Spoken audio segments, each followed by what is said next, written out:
மற்ற செய்திகளை பார்க்கலாம். கபாலி திரைப்படம் வெளியான திரையரங்குகளில் திருவிழா கூட்டம் காணப்படுகிறது. சென்னை ராயப்பேட்டை உட்லாண்ட்ஸ் திரையரங்கிலிருந்து கூடுதல் விவரங்களை தருகிறார் எமது செய்தியாளர் தீபன். அட்டகத்தி மெட்ராஸ் உள்ளிட்ட படங்களை இயக்கிய ரஞ்சித் அவர்கள் தற்போது சூப்பர் ஸ்டார் ரஜினிகாந்தை வைத்து ஒரு பிரம்மாண்டமான இயக்கத்தில் கபாலி படத்தை இயக்கியுள்ளார்.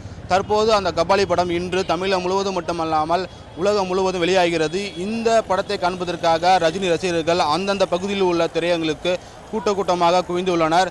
தற்போது நாம் இருக்கும் இடம் ராயப்பேட்டில் ஒரு திரையரங்கம். இந்த திரையரங்கத்தில் தற்போது கபாலி படத்தை காண்பதற்காக ரஜினி ரசிகர்கள் ஏராளமான வந்துள்ளனர்.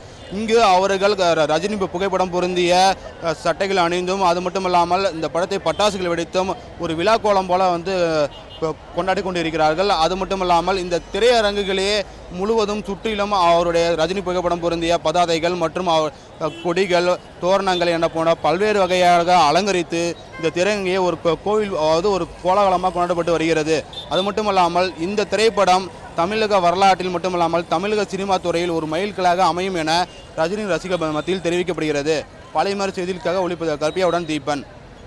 நன்றி தீபன். படம் காலையில பார்த்துட்டு தான் இங்க வந்திருக்கோம். நாங்க ஃபர்ஸ்ட் எப்போ எங்கேயும் முருகன் தியேட்டர்ல பார்த்தாச்சு.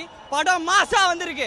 தலைவர் சான்ஸே இல்ல. ரஞ்சித்ல அல்டிமேட்டா கொடுத்திருக்காரு. இது வரைக்கும் கொடுத்த படம் அவர் ஹிட்டா தான் கொடுத்திருக்காரு. இது அதுக்கு மேல ரஞ்சித்துக்கு வேற லெவல்ல போயிடுச்சு. தலைவர் எங்க தலைவர் இந்த படத்துல பக்கா மாசா இருக்காரு. படம் மாசா தான் வந்திருக்கு. படம் மாசா தான் இருக்கும்.